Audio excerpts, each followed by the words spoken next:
Kajian Kitab.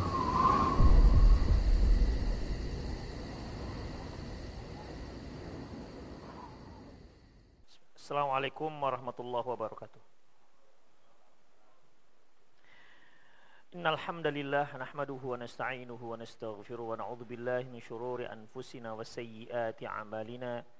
May yahdihillahu fahuwal muhtadi wa may yudlil falan tajida lahu waliyyan mursyida. Asyhadu an la ilaha illallah wahdahu la syarika lah wa asyhadu anna Muhammadan 'abduhu wa rasuluhu alladzi la nabiyya ba'dah. Wa qala Allah subhanahu wa ta'ala ya ayyuhalladzina amanu taqullaha haqqa tuqatih wa la tamutunna illa wa antum muslimun. Ya ayyuhalladzina amanu taqullaha wa qulu qawlan sadida yuslih lakum a'malakum wa yaghfir lakum dhunubakum wa may yuti'illaha wa rasulahu faqad faza fawzan 'azima. Ya ayyuhan nasu taqu rabbakumul ladzi khalaqakum min nafsin wahidah wa khalaqa minha zawjaha wa batha minhuma rijalan katsiran wa nisaa'a wattaqullaha alladzi tasaaluna bihi wal arham innallaha kana 'alaikum raqiba. Amma ba'du, inastaqal hadithi kitabullah wa khairal hadi hadi Muhammad sallallahu alaihi wasallam wa syarral umur muhdatsatuha wa kullu muhdatsatin bid'ah wa kullu bid'atin dhalalah wa kullu dhalalatin finnar. Ikhwah rahimanallahu wa iyyakum. Ini merupakan nasihat terakhir, wasiat terakhir dari 15 wasiat yang disebutkan oleh Syekh Abdul Razak hafizahullah, yang beliau rangkum dalam kitabnya Min Wasaya As-Salafu Lisyabab. Al-Wasiyatul Khamisatu Asyarah, wasiat yang ke-15, Maja'a an Hafsata binti Sirin, yaitu yang diriwayatkan dari Hafsah binti Sirin, annaha qalat, bahwasanya dia berkata, ya ma'syarasy syabab, wahai para pemuda, khudhu min anfusikum wa antum syabab, manfaatkanlah kekuatan mudamu untuk hal-hal yang bermanfaat atau untuk ibadah.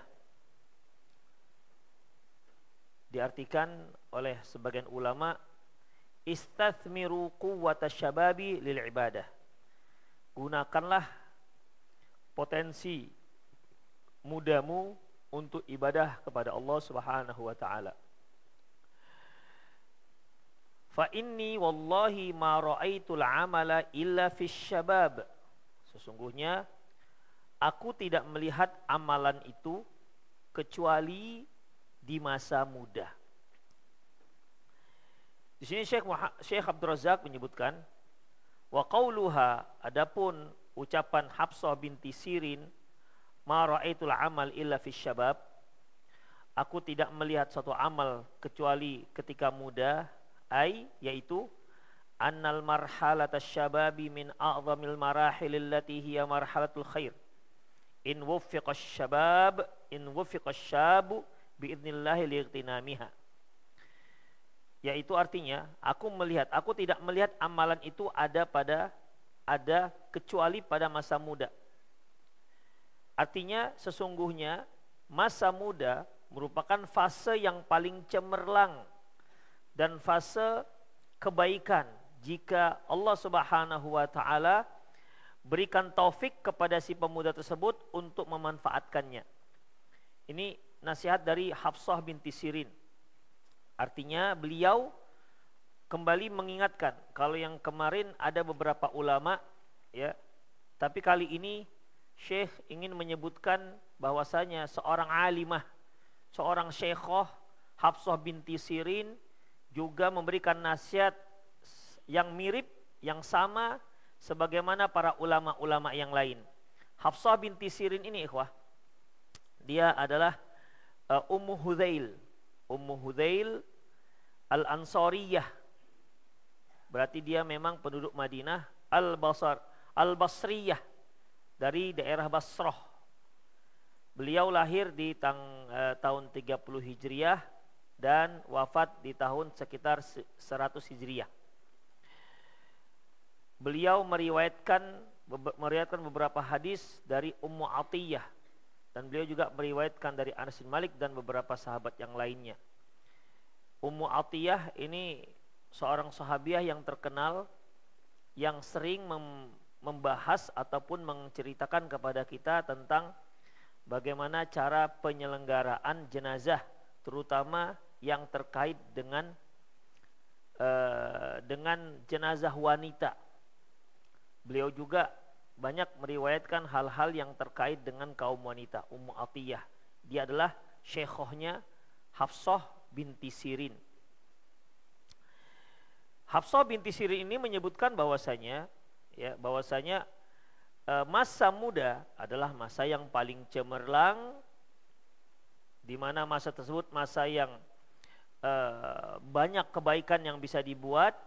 Tentunya jika Allah Subhanahu wa taala memberikan taufik pada mereka untuk memanfaatkan masa muda tersebut. Bainama idalaha an ightinami marhalatih, yaitu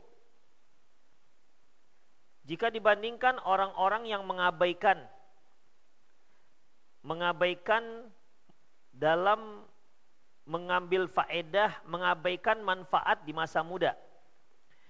Wastahlaka waqta syababihi fi tatabbu'il muladzi al-maladzi wasyahawati wa ma'aribin nafs wal maribin nafs wa hududhiha, yaitu orang-orang yang menghabiskan waktu mudanya, masa mudanya untuk berburu kesenangan dan syahwat serta hawa nafsu dan ambisi hawa nafsu tersebut. Wala siyama al-muharramat, terutama yaitu terkait dengan hal-hal yang diharamkan, wal iyadu billah. Wasta'dzabaha, dan mereka merasakan kesenangan dalam melakukan kemaksiatan tersebut. Mereka merasa menikmati masa-masa muda yang mereka isi dengan kemaksiatan-kemaksiatan. Faqad jana ala syababihi wa mustaqbalihi, berarti orang ini telah merusak masa mudanya dan masa depannya. Kalau kita lihat ikhwah rahimallahu wa iyyakum, banyak kaum muslimin di masa muda itu mereka gunakan untuk hal-hal yang sifatnya kenakalan. Dan juga sebagian orang tua pun memaklumi kenakalan tersebut. Apabila kenakalan yang masih wajar, tidak mengandung maksiat, maka sebenarnya masih ditolerir. Seperti misalnya kalau ada anak-anak nakal, ya kalau dia masih nakalnya anak-anak, yaitu masih bisa diterima. Demikian juga nakalnya anak-anak remaja, nakalnya para pemuda. Tetapi kalau nakalnya tersebut sudah berkaitan dengan pelanggaran syariat Allah, maka ini harus diperbaiki. Ya, maka hal ini haruslah diperbaiki. Jangan sampai masa muda itu diisi dengan hal-hal yang dilarang oleh Allah Subhanahu wa taala. Seperti masa muda diisi dengan tawuran misalnya. Ya. Kemudian atau masa muda diisi dengan pacaran sini, pacaran sana, putus satu, sambung yang sana. Seolah pacaran itu merupakan kehidupan yang harus ada pada masa muda. Mereka merasakan manisnya cinta pada masa muda. Dan terkadang juga orang dewasa terbawa dengan cerita-cerita muda yang berpasangan-pasangan. Ikhwah azallahu wa iyyakum, ini tentu tidak dibenarkan. Ini bukan kenakalan namanya. Ini sudah pelanggaran syariat. Apalagi sekarang ini kenakalan terkait dengan masalah pacaran tidak hanya masalah gandengan tangan, tapi sudah persis sebagaimana suami istri. Ditambah lagi sekarang ini untuk tidak hamil itu mudah. Dan alat-alat kontrasepsi bisa dicari di mana-mana. Mudah didapatkan. Demikian ikhwah. Dan orang pun tak malu untuk membelinya.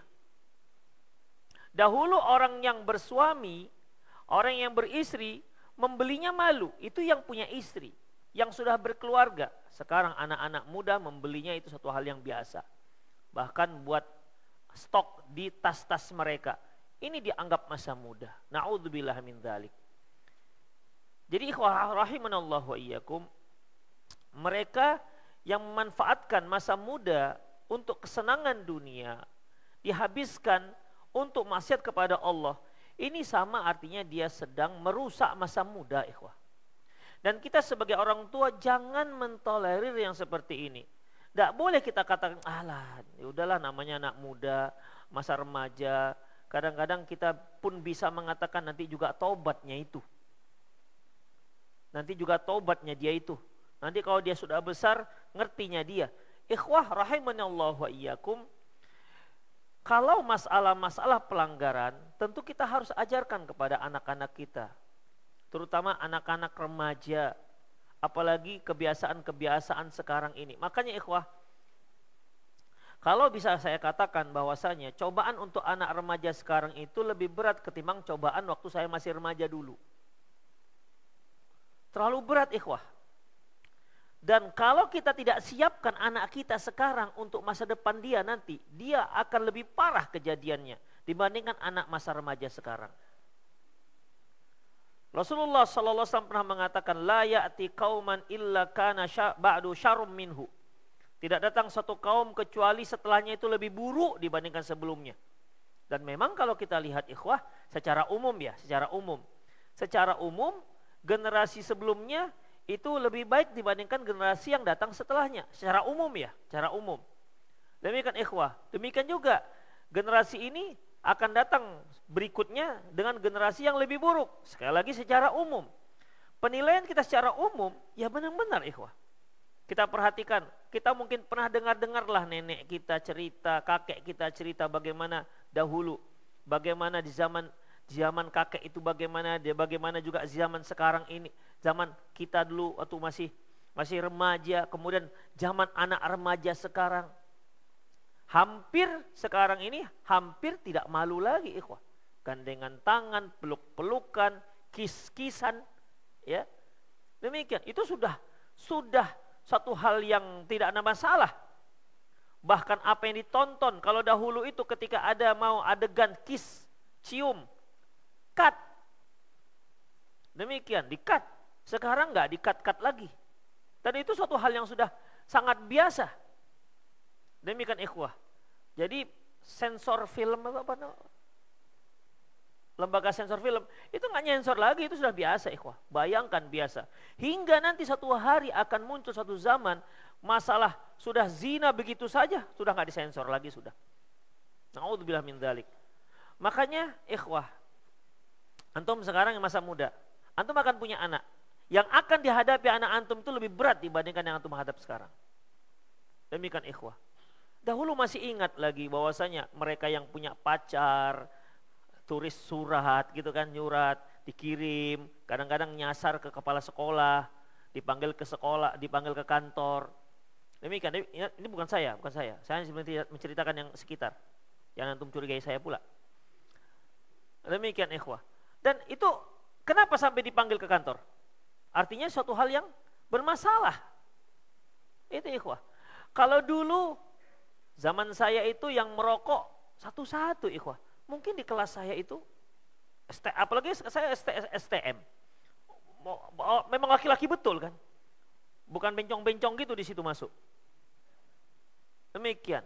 Ya tentu orangnya keras-keras ikhwah. Jadi, ya merokok itu 1-2.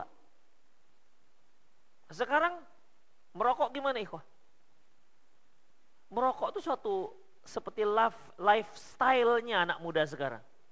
Entah gimana kalau dia ngisapnya itu dia terasa tampil beda, bisa lomba lari dengan harimau.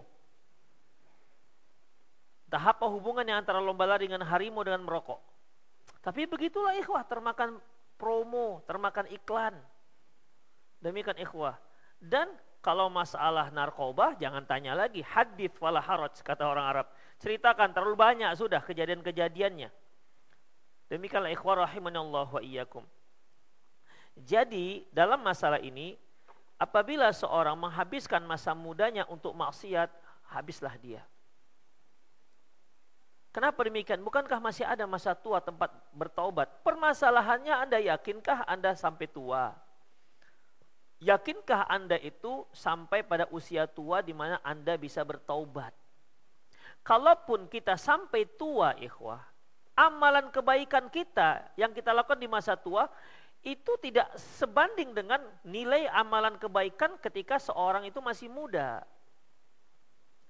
Buktinya Rasulullah mengatakan sab'atun yudhilluhumullah fi yaumil la dhilla illa dhilluh. Ada 7 orang yang dinaungi oleh Allah Subhanahu wa taala di hari yang tidak ada naungan selain naungan Allah Subhanahu wa taala. Rasulullah hanya menyebutkan syabun nasya'a fi taatillah, anak muda yang tumbuh dalam ketaatan pada Allah, bukan orang tua yang disuruh. Bukan orang tua yang disebutkan. Artinya ikhwah rahimanallahu wa iyyakum, nilai anak muda berbuat baik, mengisi waktunya untuk hal-hal yang positif itu lebih besar pahalanya ketimbang orang tua, ketimbang dia sudah tua. Baru dia melakukan hal-hal yang positif, baru dia mendekatkan diri kepada Allah Subhanahu wa taala. Jauh bedanya ikhwah. Bahkan kalau di masa muda dia mengisi waktunya ketaatan kepada Allah Subhanahu wa taala, mungkin misalnya dia rajin puasa Senin Kemis, tapi ternyata setelah dia usia 60 dia sudah tidak sanggup lagi puasa Senin Kemis karena usia. Maka walaupun dia tidak berpuasa, Allah akan catat dia sebagai orang yang berpuasa karena sudah tak sanggup. Demikian ikhwah. Coba bayangkan di masa tuanya tak lagi dia puasa, tapi Allah catat dia seperti sedang mengamalkan sebuah puasa ataupun siam. Itu ikhwah. Ya, demikian ikhwah rahimanallahu wa iyyakum. Iya kalau si pemuda itu kemudian taubat dari masa tua. Kalau perbuatan buruknya itu terus sampai tua gimana? Wallahi ikhwah, perbuatan buruk yang dilakukan oleh orang tua itu lebih besar dosanya ketimbang perbuatan buruk yang dilakukan oleh anak muda. Siapa yang menjamin kita akan taubat ketika kita masa tua? Karena sudah terbiasa di masa muda. Ya, karena sudah terbiasa di masa muda, kan kita kan punya peribahasa ya. Waktu kecil dimanja-manja. Ketika besar terbawa-bawa. Ketika tua terubah tidak, kan itu kan bahasa kita. Ya, dan itu betul ikhwah, ya. 95% itu betul. Kalaupun tidak betul itu nasib lah sudah. Emang takdir dia. Tapi umumnya kecil dimanja-manja, sudah besar dia terbawa-bawa, sudah tua terubah tidak. Artinya perbuatan keburukan yang dia lakukan, kebiasaan yang dia lakukan semasa muda sudah tidak bisa dirubah lagi ketika dia masa tua. Demikian ikhwah. Jadi jangan dikira bahwasanya kalau orang tua itu pasti taubat. Belum tentu ikhwah. Belum tentu. Jangan-jangan semakin tua semakin sangar yang dia lakukan, semakin di luar nalar.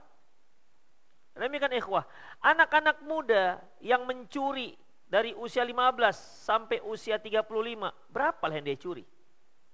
Tapi orang tua usia 35 sampai 60, dia curinya sudah ikhwah, bukan curi ayam lagi dia. Demikian. Ayam masih bisa digoreng, ini yang nggak bisa dimakan pun, aspal pun ditelapnya. Itu bukan anak-anak muda ikhwah, bukan anak-anak muda usia 35 ke bawah itu. Kenapa? Semasa mudanya sudah seperti itu, semakin tua semakin sangar. Demikian ikhwah, ini yang kita khawatirkan karena tidak bisa berubah semasa tua. Jadi ingat, jangan dikira orang kalau sudah tua biasanya taubat. Belum tentu. Siapa yang menjamin kita taubat? Siapa menjamin bahwa kita pasti akan taubat ketika kita masih tua, sudah tua? Gak ada yang menjamin satupun. Malah kita bisa khawatir terbawa kebiasaan buruk. Demikian ikhwah. Makanya orang mengatakan man 'asha 'ala syai' mata 'ala syai'. Barang siapa yang terbiasa hidup dengan sesuatu, maka dia pun mati dengan sesuatu itu, dengan kebiasaan itu. Karena kebiasaan itu kan dia gunakan usianya pada umumnya. Sebahagian besar usianya dia gunakan untuk sesuatu itu. Kalau sesuatu ini dia sesuatu yang positif, maka kemungkinan besar dia mati dengan sesuatu ini. Karena dia habiskan waktunya untuk sesuatu ini. Misalnya ini, ya. Waktunya habis untuk apa misalnya? Waktunya habis untuk main catur misalnya. ya. Waktunya habis untuk main catur. Sehari dia bisa menghabiskan waktu di warung 4 jam untuk main catur. Sementara kegiatan-kegiatan lainnya mungkin hanya 1 jam, 2 jam, setengah jam, seterusnya. Tapi ada kemungkinan dia mati dalam keadaan main catur itu. Kenapa? Dan minimal pemikirannya habis dengan catur. Kalau antum sebagai seorang yang gandrung bola, habis main bola, apakah menurut antum ketika pulang tak terfikirkan bola itu? Itu bisa terfikir lagi, oh kenapa nggak aku tendangkan sini ya? Kan gol. Kenapa dia begini? Itu terfikirkan, bahasa kita Medan, terotak dia. Demikian. Aduh, kenapa nggak begini? Itu hobi dia, ikhwah. Rahimani Allah wa iyyakum. Demikian. Oleh karena itu, anak-anak muda apabila dia habiskan waktunya istahlaka waqta syababi fit tatabbu'il maladhi wasyahwati wa ma'aribin nafsi wa hududhiha wala siyama muharramat wal iyadu billah ista'dzabaha faqad jana ala syababih wa mustaqbalihi. Kalau dia habiskan waktu mudanya untuk berhura-hura, kemudian untuk mengikuti syahwat, hawa nafsu, ambisi syahwat, ambisi nafsu, apalagi dalam hal yang sifatnya haram, yang diharam oleh Allah, bahkan dia menikmati yang haram itu, faqad jana, dia telah merusak masa mudanya. Kama qala qail, sebagaimana dikatakan seseorang, mari bukanat fi syababi li ahliha adzaban. Keinginan di masa muda, di masa muda itu bagi pelakunya terasa nikmat. Bagi pelakunya terasa nikmat. Fasarat fi masyibi adzaba. Tapi ketika dia tua itu malah menjadi azab. Berapa banyak anak-anak muda tuh kita sering dengar begadang ya. Begadang, karena masih muda bisa begadang. Nanti siang bekerja sampai jam 5, nanti nongkrong, terus begadang sampai jam 3. Setelah itu baru tidur. Tidur nanti bangun jam 7, nggak sholat subuh. Tapi intinya ikhwah, dia sering menghabiskan waktunya untuk begadang. Ada lagi yang memang malam itu dihabiskannya untuk scroll Twitter lah, scroll Instagram lah, men-scroll Facebook lah. Itu bisa terus, itu kan nggak habis-habis ikhwah. Ya, apalagi terlalu banyak friends-nya. Apalagi banyak followers dia. Banyak sekali berita-berita baru dan itu nggak habis-habis. Sampai jam 2 pun untuk scroll ke bawah itu nggak habis-habis. Habis waktu hanya untuk scroll, untuk hal-hal yang sifatnya jelas tak penting. Demikian ikhwah. Apalagi masuk pula drama. Oh, udahlah, film, potongan film yang bersambung-sambung. Habis ini apa ya? Habis ini apa ya? Habis ini apa ya? Demikian ikhwah. Apalagi sudah ngaji, kemudian filmnya film religi pula kan. Cinta bertasbih, bagus ini. Ini film sunnah ini. Ada pula film sunnah. Gimana film sunnah? Demikian ikhwah rahimanallah, semua pemainnya pakai jilbab. Yang Anda lihat pas dia main film pakai jilbab, tengok dia di sebelah. Ngapain dia? Di sini dia pakai cadar, di sebelah sana terbuka ketiaknya. Namanya juga artis ikhwah. Itulah ikhwah rahimanallah wa iyyakum. Udah scroll. Akhirnya tiba-tiba jam 2. Itu dia. Sudah ngantuk tadi, Aduh ngantuk, tengok HP dulu. Begitu nggak HP hilang ngantuknya. Demikian. Akhirnya jadi orang yang susah tidur. Padahal kita dulu ikhwah pantang tergeletak tidur. Begitu mudahnya kita tidur. Nikmatnya Masya Allah. Sekarang mau tidur susah. Dan itu banyak melanda anak-anak muda. Susah tidur. Bisa susah tidur. Demikian. Ikhwah rahimanallah wa iyyakum. Tidur tuh nggak pakai modal tapi susah. Kalau susah makan kan pakai modal, harus dicari. Oke lah itu. Ini tidur nggak pakai modal tapi susah. Gimana itu nikmat yang Allah Subhanahu wa taala kurangkan dari dia. Dan itu melanda anak-anak muda. Dan juga tidak sedikit melanda mama-mama. Ya. Mama-mama yang kepingin update setiap hari. Demikian update masalah-masalah artis, masalah-masalah perkembangan, bahkan sampai masalah Suria. Tanggung-tanggung itu. Duduk mama-mama Suria. Sekarang perjuangan Suria. Masya Allah. Yang dibicarakan Suria. Piringnya belum dicuci sejak tadi pagi. Demikian ikhwah. Akhirnya membicarakan hal yang gak penting. Demikian ikhwah. Wa maribu kanat fi syabab. Seperti ini ya, seperti dia suka suka begadang. Akhirnya apa faedahnya? Dia akan rasakan itu bagaimana dia di masa tua. Itu ikhwah. Gimana dia masa tua? Barulah sakit ini, sakit itu, asam urat, asam lambung, asam apa lagi? Dan semua asam-asam lah pokoknya. Demikian gara-gara dia tidak hidup sehat. Rasulullah kan ngajarkan hidup sehat. Ya kan? Rasulullah SAW kana yakrahun naum qabla al-isya wal hadith ba'dahu. Rasulullah itu tidak suka tidur sebelum isya dan ngobrol setelah isya. Itu ikhwah. Kita ngobrol setelah isya itu yang paling hot ya kan? Itu waktu yang paling lapang. Di situ kita ketemu, janjian setelah isya janjian. Demikian ikhwah. Kecuali kalau dia duduk untuk mendengar kajian masih oke lah ikhwah. Insya Allah cepat tidurnya itu pendengar kajian pada isya. Cepat tidurnya, alhamdulillah. Karena sakinahnya itu turun, tenang. Innal hamdalillah. Demikian ikhwah. Ini pun pas ngaji sore-sore ini ada juga yang memang tenang dia. Kalau kita tengok satu-satu mana yang tenang-tenang gitu. Kalau sudah dia nggak bergerak, tuh tenanglah dia berarti. Dia merasakan kenikmatannya. Itu ikhwah. Tapi alhamdulillah lah dia ngaji, dia tenang dalam pengajian. Demikian ikhwah. Minimal dia punya niat dari rumah untuk ngaji, walaupun sampai di sini hanya dapatnya innal hamdalillah dengan subhanakallahumma rabbana. Awal dan depannya saja. Demikian ikhwah rahimanallahu wa iyyakum. Wa maribu kanat fi syababi adzaban wa yaraha fa'iluha hulwatan.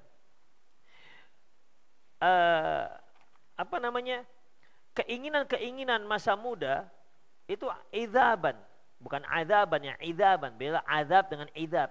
Kalau idzaban itu ini ikhwah. Al-ma'u udhbun. Ma'udhbun itu tahu segar. Segar. Jadi nikmat, idzab. Keinginan masa muda, ya keinginan masa muda, ya karena masa muda itu kan bukan hanya ambisi ikhwah. Ambisi, keinginan, cita-cita, tapi kan syahwat juga kuat di situ. Ya, syahwat juga kuat. Kalau ini diperturutkan dan dia dapatkan itu semua, dia merasa menikmati. Misalnya kalau dia seorang akhwat, ya, akhwat, kemudian dia perawatan, kemudian dipujilah orang-orang sekitarnya, ya Masya Allah, tambah cantik, tambah glowing, dia pun merasakan nikmatnya itu.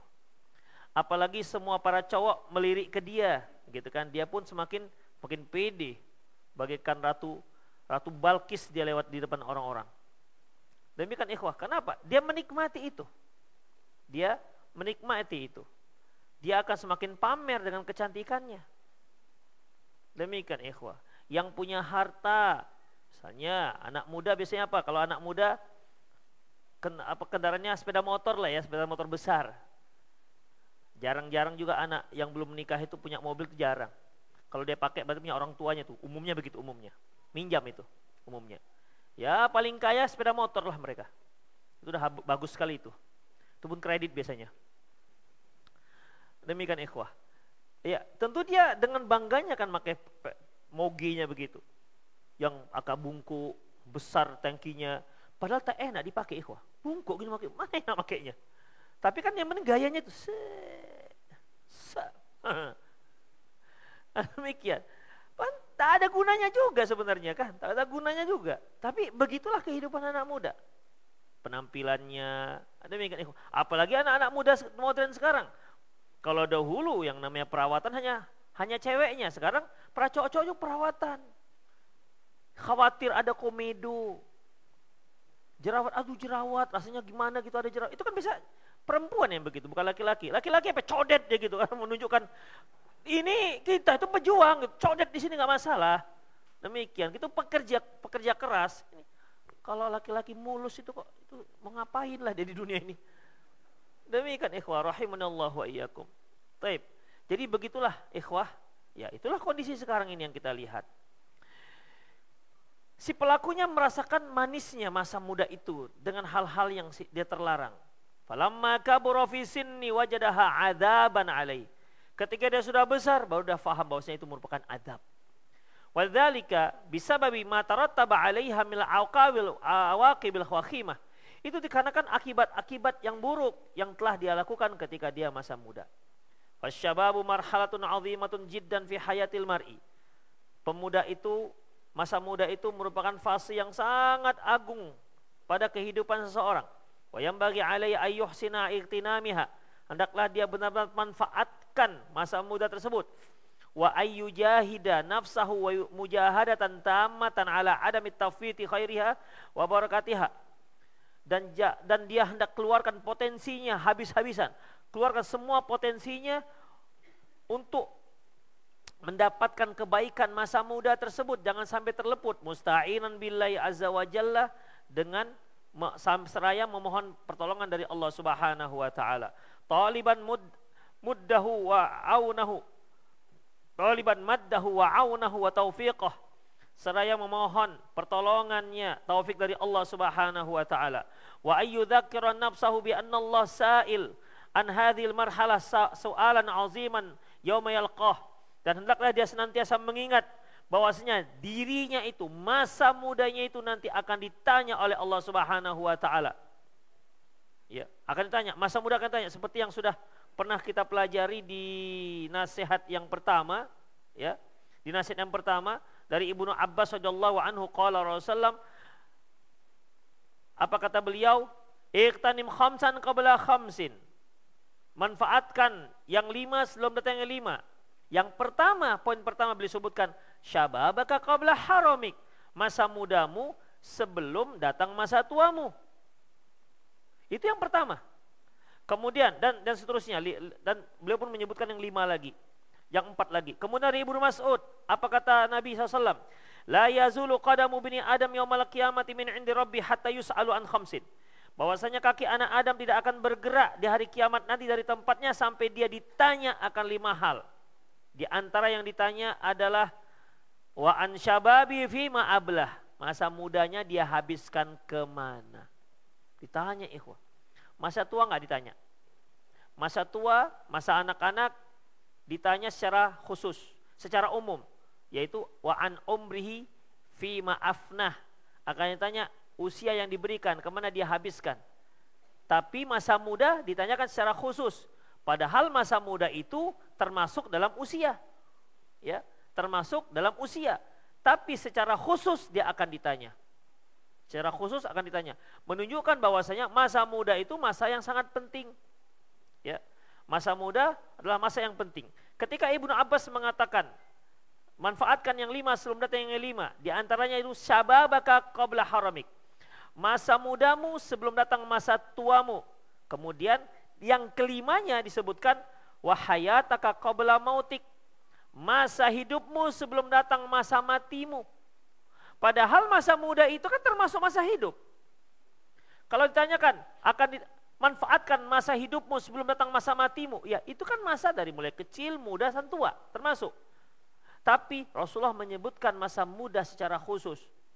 Syababaka qabla haramik. Masa mudamu sebelum datang masa tuamu. Demikian ikhwah rahimani Allah wa iyyakum. Jadi ini yang harus kita fahami, bahwasanya nasihat ini Masya Allah lisyabab. Ya, lisyabab, yang tujuannya adalah untuk mengingat anak-anak muda kita agar tidak lupa daratan apalagi lautan. Bahwasanya masa muda itulah masa yang sangat cocok untuk melakukan hal-hal yang terbaik, bukan masa tua. Masa muda itulah masa yang paling cocok, paling pas untuk melakukan yang terbaik. Masa mudalah masa menuntut ilmu yang terbaik. Ingat, bahkan tidak seperti sudah berumah tangga. Ya.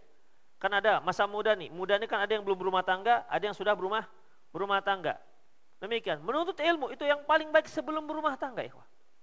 Setelah berumah tangga, kita sebagai kepala rumah tangga, sebagai seorang suami, banyak yang harus kita pikirkan lagi. Dan bahkan kegiatan demi kegiatan itu mulai muncul banyak. Sebelum menikah, disitulah ikhwah waktu lapang, menghafal Quran bisa, apa saja banyak yang bisa kita lakukan. Demikian ikhwah. Ya, tapi antum yang belum menikah jangan takut nikah pula ya. Jangan, kata Ustadz itu memang susah. Menurut ilmu kau sudah berumah tangga. Gak usah cari alasan antum. Jangan saya jadikan bemper. Demikian. Itu ikhwah rahimanallahu wa iyyakum. Bahkan berapa banyak orang-orang, seorang akhwat bercita-cita mencari suaminya seorang ustadz. Harapannya nanti ketika dia sudah bersuami, apa kira-kira? Suaminya ngajarkan. Nah, coba tanyakan yang suaminya ustadz itu. Seminggu berapa kali diajari sholatnya? Demikian. Ya kalau baru nikah iyalah, ya kan, baru nikah. Sebulan, 2 bulan, 3 bulan. Bulan keempat sudah mulai hamil. Bulan keempat, 5, 6 mulai mabuk-mabuk. Dek baca dek, weh katanya. Apa mau lagi mau ngapal? Demikian, sudah tidak bisa lagi ikhwah. Sudah mabuk terus, nanti punya anak 1, melahirkan, nifas, segala macam, nyusui. Dah, nanti baru setahun, dah hamil lagi, hamil lagi. Qadarullah masyafa'ala. Demikian. Kapan lagi ikhwah? Ya akhirnya beginilah, ibu-ibu ngaji bawa anak, buat rame di belakang. Iya, nggak tahu yang didengarnya itu suara ustadznya apa suara anaknya. Sambil dengar suara ustadz, sambil nengok-nengok anaknya. Ya kita takut kan anaknya mukuli ibu sebelah. Demikian, nggak konsentrasi, nggak konsentrasi. Demikian. Ya beda dengan yang belum menikah, dia fokus. Makanya antum belum menikah, manfaatkan, ya manfaatkan dan jangan cari alasan untuk tidak menikah. Itu juga sih, ikhwah. Jadi oleh karena itu ikhwah rahimanallahu wa iyyakum, pada dasarnya adalah sebenarnya bukan masalah belum nikah dan tidak nikah, belum nikah atau sudah nikah. Masalahnya adalah manfaatkan masa antum lapang. Itu dia. Kita masa tua, ada nggak masa lapangnya? Ada waktu lapangnya ikhwah. Manfaatkan masa lapang. Jangan nantilah kalau sudah punya cucu. Begitu. Nantilah kalau sudah punya cicit. Ya Anda kalau punya cicit udah meninggoy lah ikhwah. Gimana mau belajar lagi? Jadi dalam masalah ini ya seperti yang sudah kita pelajari bahwasanya at-taswif, suka menunda-nunda. Itu juga merupakan salah satu senjata syaitan untuk menyesatkan kaum muslimin. Demikian ikhwah rahimanallahu wa iyyakum. Top sedikit kita review nasihat-nasihatnya. Nasihat yang pertama yang disebutkan oleh Syekh Abdul Razak yaitu nasihat agar kaum pemuda memanfaatkan, ya ma'asyar syabab ightanimu, manfaatkan waktumu untuk ibadah. Di sini disebutkan bahwasanya dia satu hari itu bisa sekian, bisa 1000 ayat dia baca. Ini sebuah permisalan. Nasihat kedua yaitu dari Anas bin Sirin. Kalau yang tadi Hafsah bin Sirin, ini Anas bin Sirin, berarti mereka adik kakak. Di mana Anas bin Sirin ketika dia masa sakitnya dia katakan ittaqullah ya ma'syarasy syabab. Bertakwalah kamu kepada Allah wahai sekalian pemuda. Unzuru mimman ta'khudhu hadil hadis. Perhatikan dari mana kalian ambil hadis. Artinya nasihat dari Anas bin Sirin, kalau mau pilih guru, kalau mau belajar pilih-pilih gurunya, jangan asal sembarangan guru. Yang ketiga yaitu terkait dengan sesungguhnya masa muda itu masa yang yang terlalu banyak kebaikan di masa muda tersebut. Kemudian nasihat yang keempat yang terkait dengan masalah memberikan spirit terhadap anak muda agar menyegerakan untuk menuntut ilmu, belajar di masa muda. Jangan tunggu nanti-nanti. Manfaatkan, belajarlah. Antum masih punya kekuatan untuk ngapal, menghafallah. Karena di masa tua belum tentu bisa ngapal. Demikian ikhwah. Justru di masa muda itulah ya waktu kita sangat mudah untuk menghafal. Kalau antum merasa susah menghafal, lakukan. Karena ikhwah kecerdasan kita itu kan tinggal di bagaimana cara kita membiasakannya. Manusia itu umumnya dia akan meningkat ketika dia diatur, ketika dia mendapatkan pressure. Ketika dia mendapat pressure. Kita punya anak, antum yang punya anak. Kenapa dia bisa pinter? Ketika antum mulai kasih disiplin, nak kamu harus bangun jam sekian, ayo ini bangun, belajar segala macam. Maka dia muncul potensinya. Coba dibiarkan, nak bangun, gak mau bangun ya sudah, ya gak apa-apa, nanti sakit, gak usah bangun. Ini ada pelajaran sekolah, kerja ada PR-nya nak, ada pak, mau dikerjakan. Aduh malas lah pak, gak apa-apa malas. Demikian. Ini menjerumuskan anak namanya. Demikian. Justru anak-anak yang berhasil itu dia berasal dari orang tua yang disiplin, ikhwah. Kamu begini. Harus begini. Orang tua seperti ini. Akhirnya muncul potensinya, ikhwah. Ya, muncul potensi. Tapi ingat, pressure kita kepada orang bawahan kita itu untuk meningkatkan potensinya, bukan untuk menyiksa. Demikian, ikhwah. Pemimpin yang berhasil adalah pemimpin yang bisa berhasil meningkatkan potensi bawahannya. Dan itu dengan pressure, ikhwah. Bukan dengan dimanja. Demikian, ikhwah. Meningkat potensi dia. Kalau antum lihat perusahaan-perusahaan terkenal, perusahaan besar, itu pasti ada pressure bawahannya. Sehingga meningkat potensi bawahannya. Ingat, bukan pressure untuk menyiksa. Karena itu manusia itu ada batasannya. Demikian, ikhwah. Rahimanallahu wa iyyakum. Tapi kalau dia memanjakan bawahannya, sayang kali dengan bawahannya. Masuk jam 8, bawahannya datang jam 10, Pak jam 10 aja lah ya saya datang ya. Iya nggak apa-apa, silahkan. Demikian, bangkrutlah perusahaan kayak gini. Demikian, ikhwah. Bukan untuk membangun seperti ini. Makanya anak muda dia akan cerdas kalau dia paksakan dirinya. Dia punya target. Misalnya menghafal surah An-Naba. An-Naba berapa halaman? 1,5 halaman. Tidak bisa kalian hafal tuh sebulan. Tidak bisa Ustadz, kami bodoh kali. Oke, 2 bulan. Amma yatasa'alun, tutup. Dah, besok lagi handuknya. Anin naba'il azim, tutup. Ikhwah, kalau kita hitung-hitung, mustahil juz amma itu 10 tahun gak hafal. Mustahil gak? Mustahil. Tapi ada gak yang sudah ngaji 20 tahun juz amma gak hafal-hafal? Ada.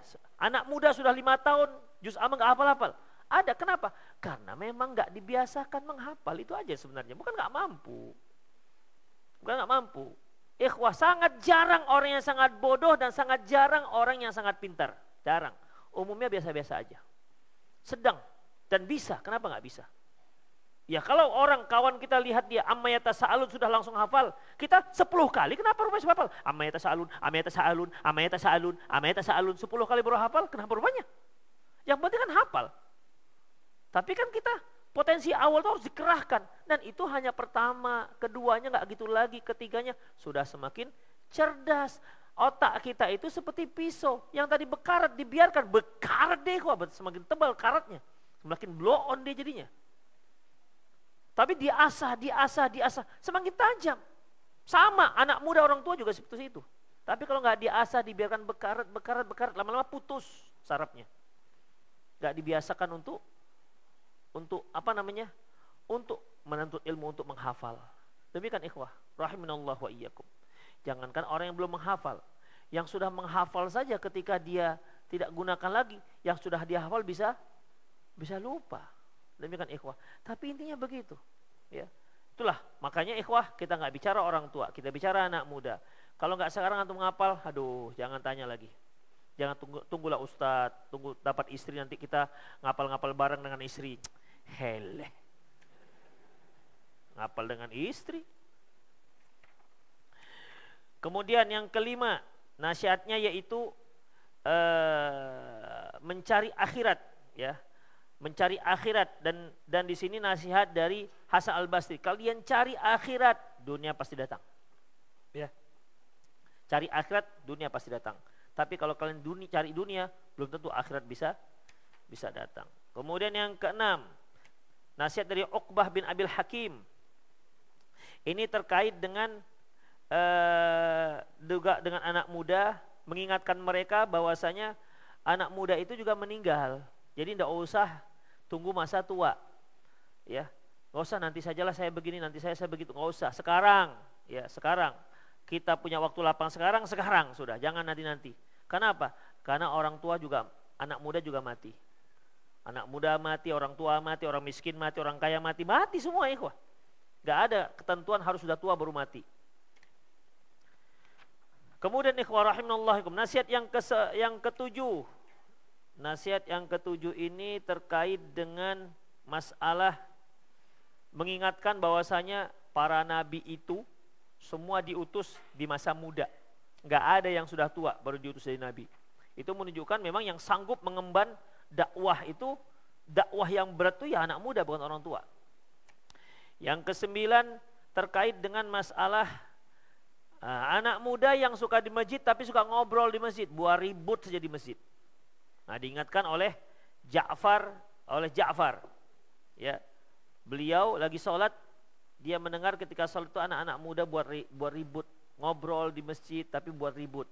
Maka jangan buat keributan.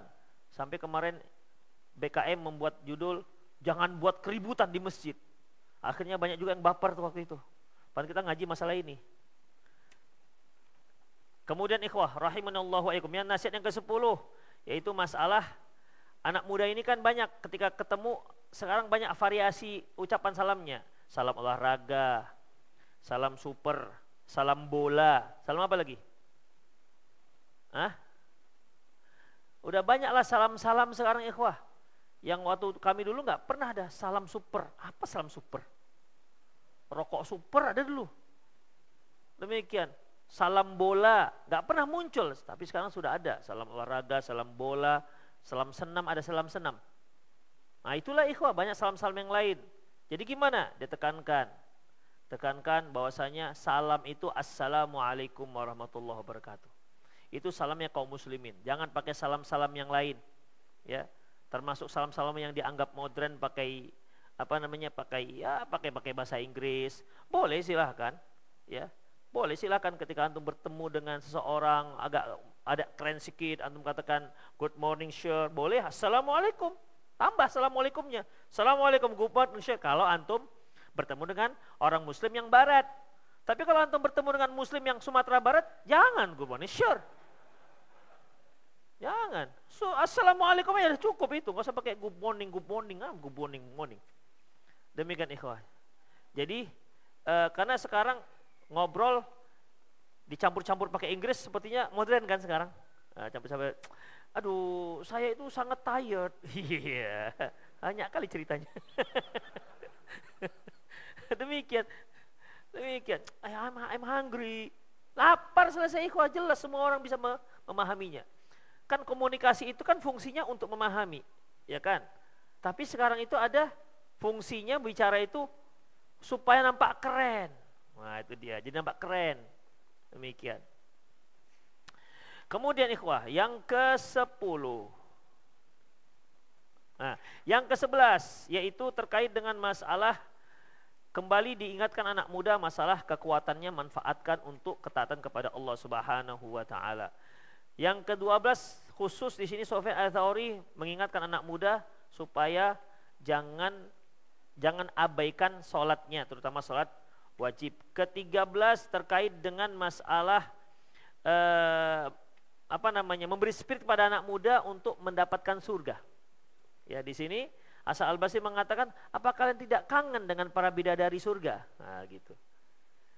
Kemudian yang ke-14 terkait dengan taswif. Tapi ada yang tadi yang sedikit ada ihtarifu, anak muda suruh bekerja tuh, jangan pengangguran. Ya. Nomor berapa ya kok lewat? 8 ya? Iya. Ke-8. Oh iya, ke-8 ikhwah. Ihtarifu ini kelewatan. Artinya para ulama mengingatkan juga anak muda supaya jangan menganggur, ya. Jangan menganggur, jangan ongkang-ongkang kaki, tapi hendaklah dia isi kegiatannya dengan untuk kegiatan dunia dan akhirat. Kemudian yang ke-14, taswif, ini nanti. Dia bisa melakukan ini tapi nanti sore aja. Padahal nanti sore itu belum tentu juga dia bisa melakukannya. Makanya apa yang bisa kita lakukan sekarang lakukan. Jangan tunggu nanti. Karena nanti itu belum tentu. Makanya ikhwah, Ibnu Qayyim mengatakan apabila kita la tahqiranna syai' minal ma'ruf. Jangan sekali-sekali kalian itu menganggap remeh dengan kebaikan. Karena kalian tidak tahu kebaikan mana yang akan masukkan kalian ke dalam surga. Makanya ikhwah, ketika kita punya semangat, hari ini saya semangat mau apa nih? Aduh, mungkin karena dapat inspirasi, udah saya malam ini mau menghafal. Ya sudah, malam ini antum menghafal. Apa yang ingin hafal? Demikian, mumpung ada semangat. Besok aja lah. Karena setan akan bisikan. Gak usah sekarang lah, besok lah. Ini kan mau tidur. Besok aja, udah. Besok udah gak ada semangat lagi. Itu dia. Memanfaatkan semangat kita pada waktu itu.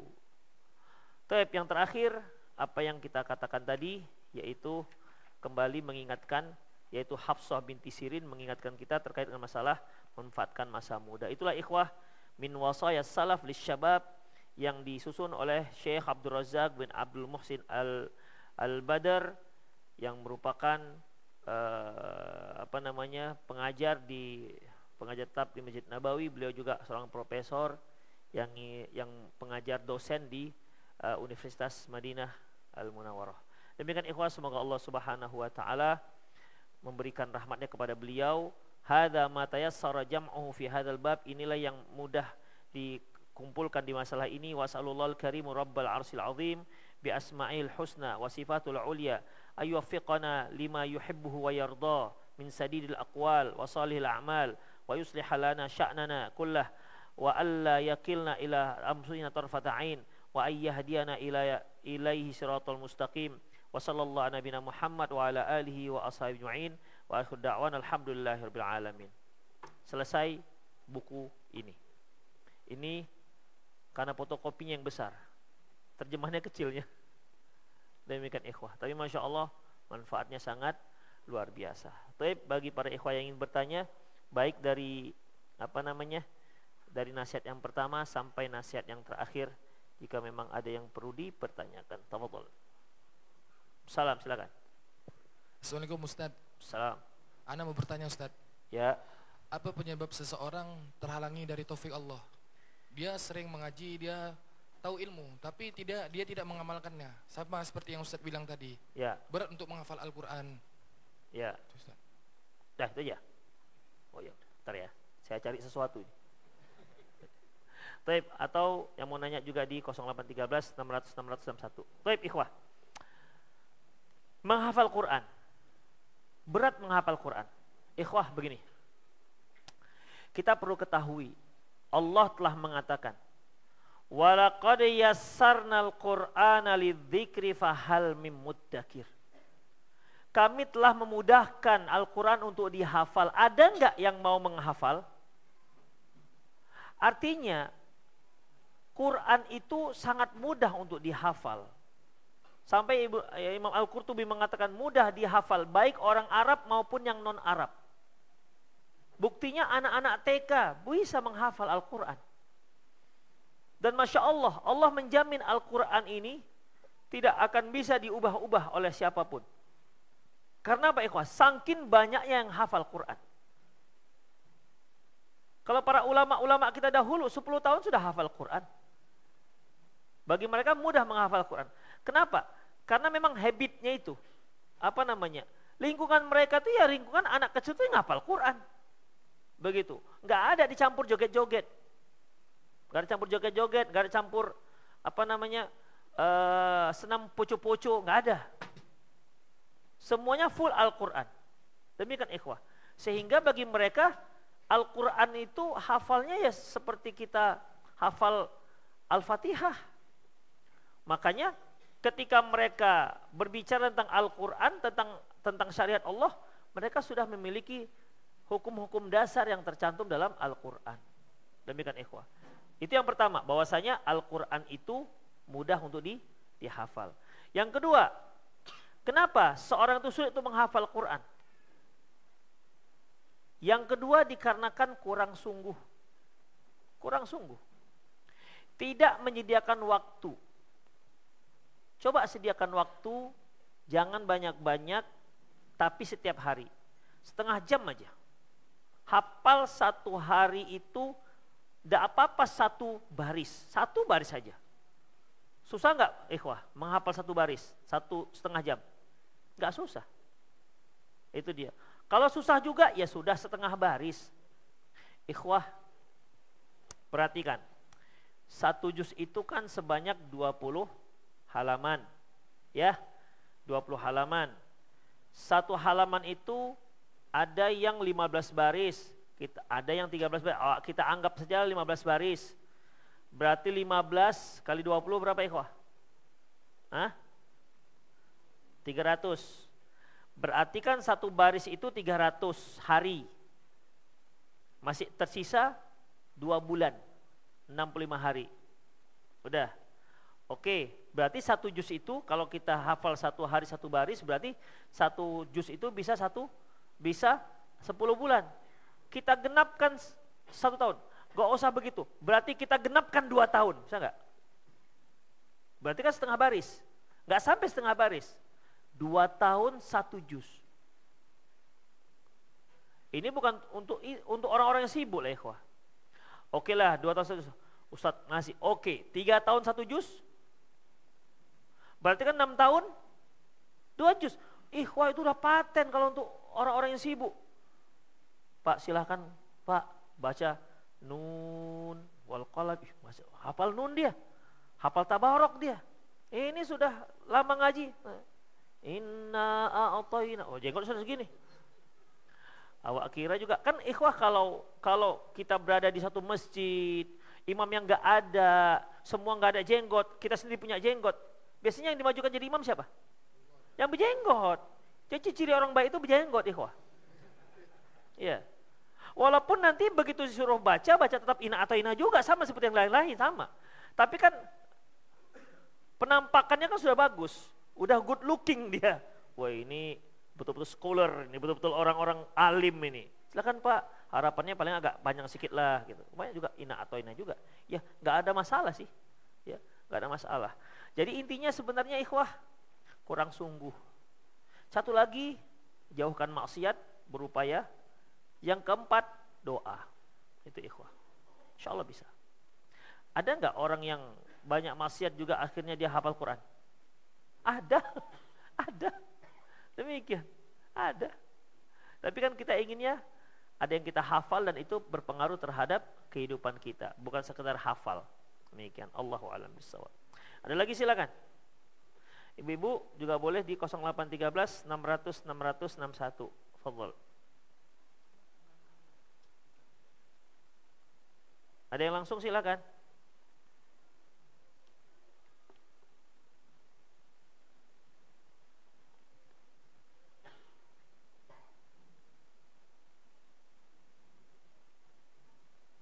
Assalamualaikum Ustaz, apa syarat untuk ta'aruf dengan ikhwan? Ikhwah, ta'aruf itu dari kata ta'arofa. Ta'arofa, ya ta'arofu, ta'arufan. Ta'aruf itu artinya saling mengenal. Saling mengenal yang tujuannya untuk menikah, bukan untuk pacaran. Jadi kalau ada yang ta'aruf sampai 2 tahun, 3 tahun itu bukan ta'aruf. Karena ta'aruf itu untuk mengenal sekedarnya saja siapa namanya, keluarga bagaimana, cocok, lanjut ke jenjang pernikahan, gak cocok, putus sampai di situ, sudah.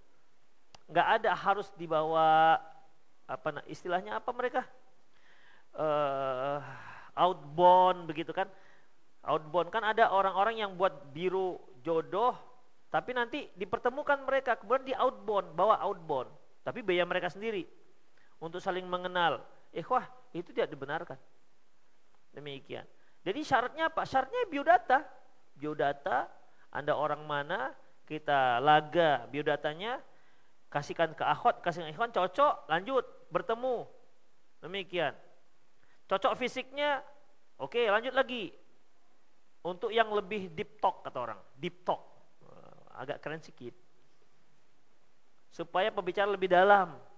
Cocok ke orang tua, kemudian orang tua tuh tinggal sudah menikah, akan menentukan hari hanya. Begitu ikhwah rahimanallahu wa iyyakum. Enggak lama-lama dia. Ya, enggak lama-lama. Demikian. Itu kalau yang namanya ta'aruf. Jadi enggak ada ta'aruf sampai 3 tahun, 4 tahun itu bukan ta'aruf namanya. Ustadz, biar kita lebih tahu gimana karakter, enggak ada begitu. Ikhwah, ketika kita memperhatikan calon pasangan, ketika kita interview, paling kita bisa tahu, kalau perkiraan saya hanya 25%, sisanya itu tawakal Allah. Sisanya tawakal Allah. Kan kita nggak tahu dia dari keluarga mana, kita nggak pernah mengamati dari kecil. Kecuali kalau ada orang yang berada dekat dia dan dia mau jujur menceritakan kepada kita bagaimana dia sebenarnya. Kalau enggak memang ikhwah hanya berapa persen saja, sisanya tawakal Allah. Apakah termasuk meminta ruqyah jika membeli air mineral yang diklaim produknya diproses dengan lantunan ayat Al-Quran dibolehkan diminum jika sudah terlanjur dibeli atau dibuang saja Ustadz? Kalau dia diruqyah boleh, nggak ada masalah, minum aja. Ya, minum aja.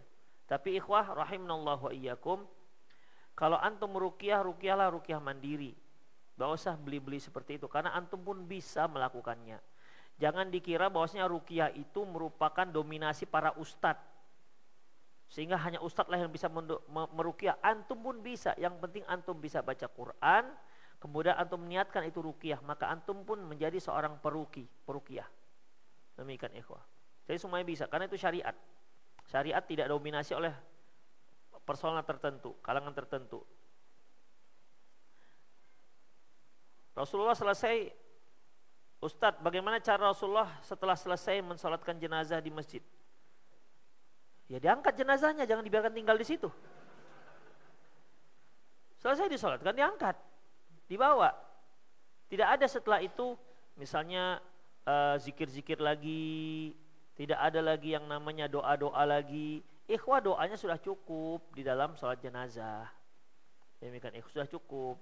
Dan memang kalau kita lihat doa-doa setelah sholat jenazah itu lebih lama ketimbang sholat jenazahnya sendiri.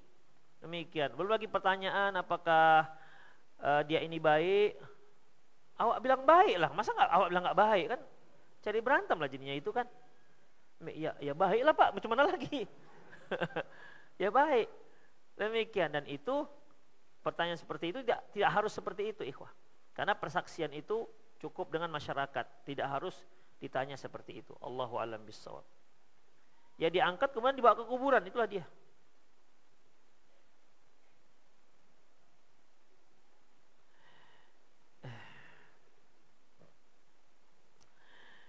Saya seorang akhwat pekerja background pendidikan IT, saya punya keinginan lanjut S2 keluar. Maksudnya keluar negeri kali ya. Kalau saya di Medan saya bisa bantu ayah. Kalau saya keluar saya tidak banyak eksplor ilmu tersebut. Pilihan ini buat saya bingung.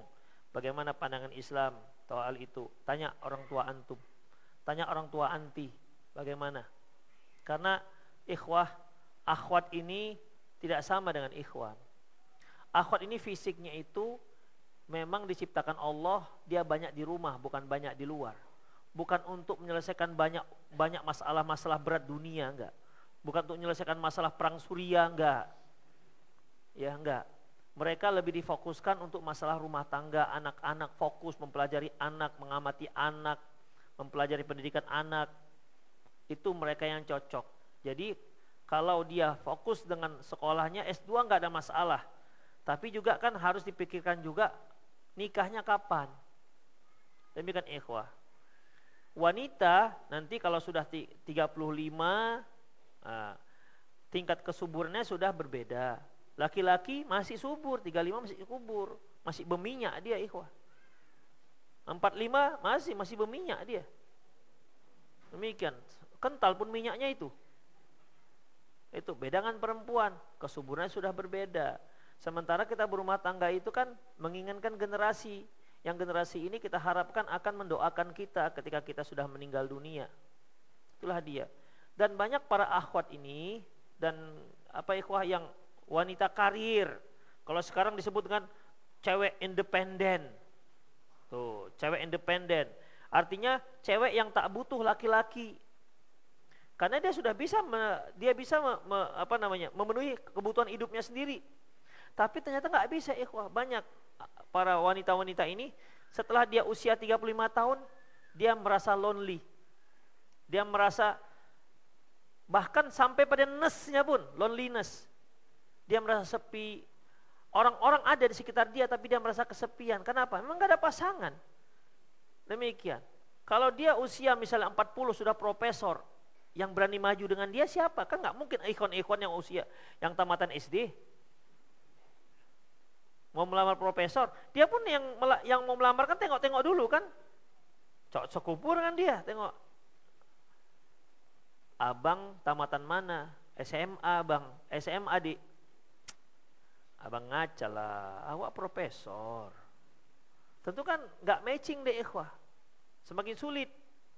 Makanya ikhwah rahimallahu wa iyyakum, ya, untuk wanita yang paling dipentingkan adalah pendidikan untuk keluarganya.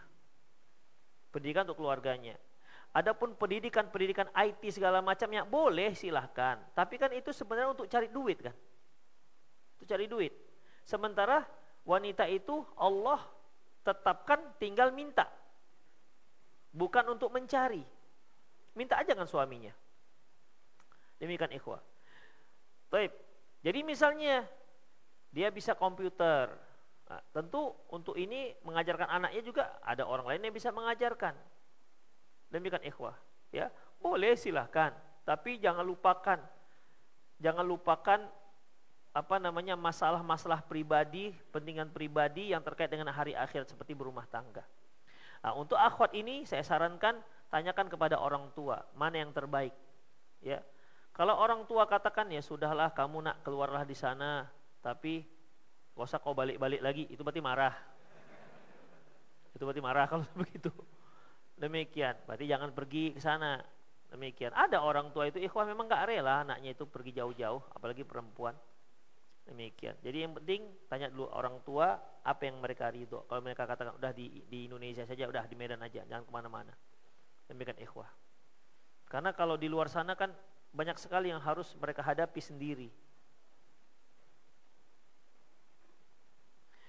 Bagaimana tentang cerita Salahuddin Al-Ayyubi? Apakah menjadi salah satu contoh pemuda dalam cerita salaf? Iya dong. Udah gitu aja memang jawabannya. Apakah boleh atau tidak duduk di restoran yang kafe yang ada pajangan botol minuman keras, bukan menjual minuman keras, hanya pajangan? Ikhwah rahimanallahu wa iyyakum, begini ikhwah. Rasulullah pernah mengatakan la yajlisanna ahadukum fi ma'idatin yudaru fil khamr. Janganlah salah seorang kalian duduk di tempat yang di situ di hidangan yang ada dihidangkan khamr. Jangan duduk di situ walaupun kamu tidak minum khamr.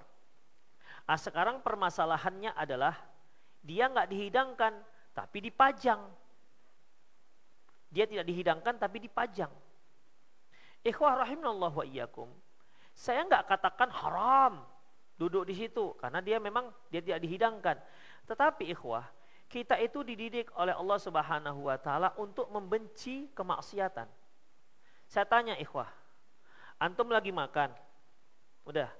Terus dipajangkan babi di samping antum. Kepala, nggak usah babinya lah, kepalanya aja begitu lihat antum. Suka nggak antum? Nggak suka kan? Sama haramnya. Sama haramnya. Ustadz ini kan keren, botolnya oke. Ya sudah oke lah, dihiasi tuh babinya, di make up, dibuat lipstick biar tambah bagus. Atau dibuat imut-imut macam kartun apa, Peggy apa yang kartun yang dia sosok babi kecil. Hah? Nah itulah dia. Demikian. Kan tidak kan ikhwah? Tidak kan? Ya sudah sama itu. Artinya memang sih enggak secara hukum ya kita enggak boleh duduk di situ ketika dia dihidangkan.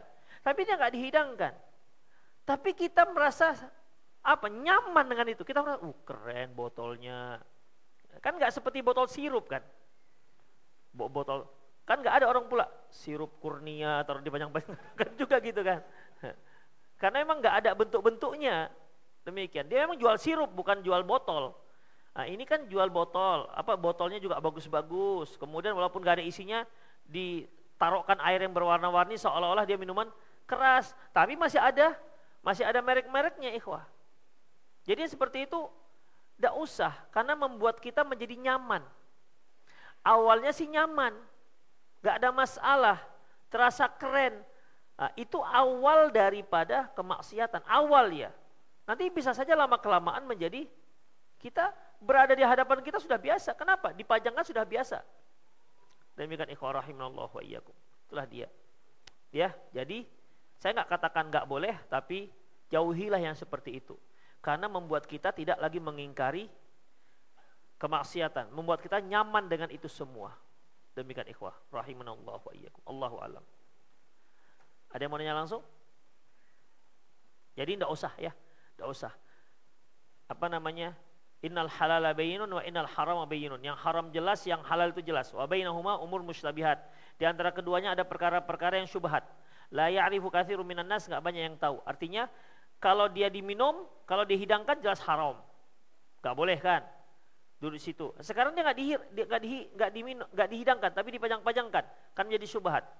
Seorang muslim menghadapi syubhat itu harus menghindarinya, menjauhinya. Da' ma yaribuka ila ma la yaribuka, tinggalkan yang kamu ragu, lakukan kamu yang tidak ragu. Ustaz, bolehkah kita membicarakan atasan kita tapi dia orang kafir? Ikhwah azallahu wa iyyakum.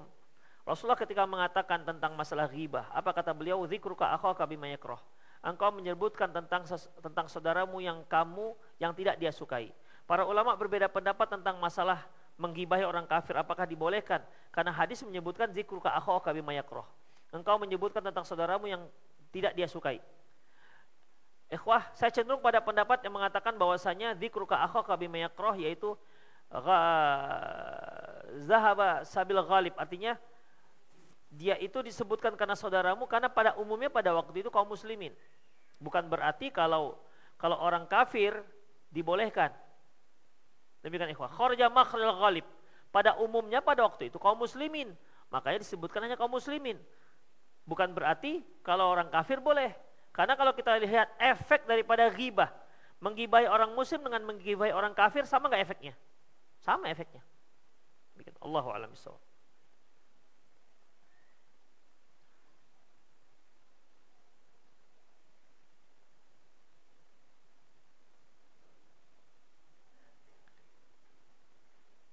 Anak saya usia 3 tahun. Jam berapa sekarang?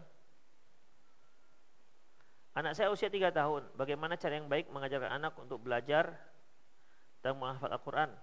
Lalu apakah yang baik buat anak dipesantrenkan di usia ini? Ikhwah, mengenai dipesantrenkan jangan. Anak-anak jangan dipesantrenkan pada usia SD. Kawan-kawan kita yang lebih dahulu membuat pesantren tingkat SD sudah membubarkan diri pesantren untuk SD. Jadi SD itu pulang hari untuk orang-orang tempatan saja.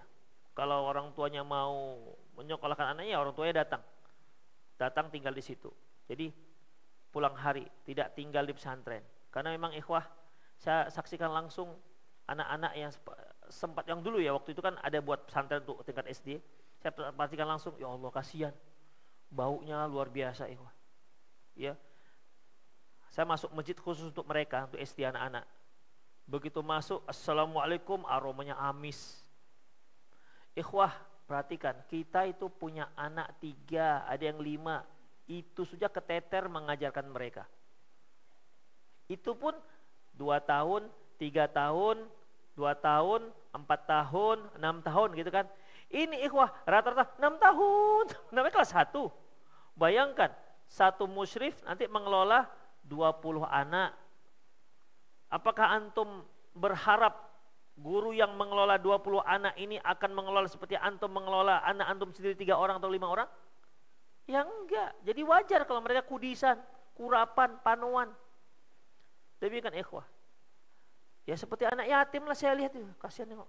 Waduh, ini kasihan. Demikian. Makanya akhirnya kawan-kawan kita yang di Jawa itu membubarkan semua pondok pesantren yang tingkat SD. Ya, enggak usah dipesantrenkan. Itu tanggung jawab antum, bukan tanggung jawab pesantren. Kalau SMP masih lah ikhwah, ya masih boleh karena sudah mulai bisa mengurus diri, sudah mulai puber kan, sudah mulai remaja.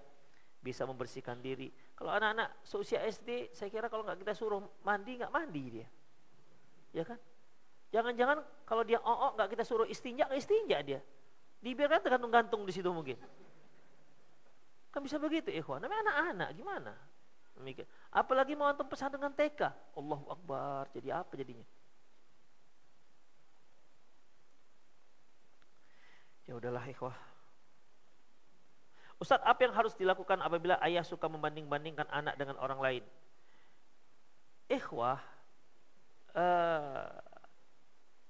cara pendidikan yang salah kalau kita itu membanding-bandingkan. Dahulu kan masih ingat gak kita bahwasanya dahulu pendidikan kita ada nanti raport di bawah ada ranking 1 dari sekian anak gitu kan. Sekarang kan gak dibolehkan lagi. Ya. Boleh apa enggak? Ya enggak ada masalah juga, ikhwah. Antum buat ranking juga boleh, enggak dibuat juga enggak ada masalah. Yang terpenting bagi kita adalah melihat anak itu potensinya di mana. Karena semua anak itu enggak sama potensinya. Mungkin kita punya 3 orang anak, 3-3 ini punya potensi yang beda-beda. Yang satu rajin di rumah, yang satu rajin ngapal, yang satu rajin ini. Makanya jangan kita banding-bandingkan antara ikan dengan monyet dalam rangka manjat pohon. Ya pasti kalah monyet ikannya. Dan jangan bandingkan ikan dengan monyet dalam rangka berenang. Ya pasti kalah monyetnya. Perhatikan ikan itu potensinya apa di berenang. Perhatikan monyet potensinya di manjat. Demikian ikhwah. Masing-masing anak itu punya potensi masing-masing yang dia ada bakat ke sana. Makanya orang tua itu kan mempelajari, mengamati, ikhwah. Terus gimana kalau dia sambil bekerja itu saya nggak tahu tuh gimana caranya. Anaknya 3, kemudian dia perlu mengamati, mempelajari anak ini bagaimana, baca lagi, gimana cara menghadapi ini. Itu ketekunan yang luar biasa, ikhwah. Seorang ibu. Saya yakin nggak sempat lagi dia bekerja itu. Kalau memang sungguh-sungguh dia menangani anaknya. Tapi kalau sekedar ngasih makan, ya selesailah, mudahlah. Sekedar ngasih makan, ya, gak memperhatikan pendidikan yang terbaik untuk dia. Atau hanya sekedar bawakan, sekolahkan di tempat yang favorit, yang paling bagus, yang mahal, kan gitu ikhwah modelnya sekarang. Padahal yang diperlukan anak itu adalah orang tuanya. Demikian ikhwah. Baik, itu saja, semoga bermanfaat. Aku qouli hadza wa astaghfirullah li wa lakum wal muslimin innahu wal ghafurur rahim. Subhanakallah bihamdik asyhadu an la ilaha illa anta astaghfiruka wa atubu ilaik. Wa akhiru da'wana alhamdulillahi rabbil alamin. Assalamualaikum warahmatullahi wabarakatuh.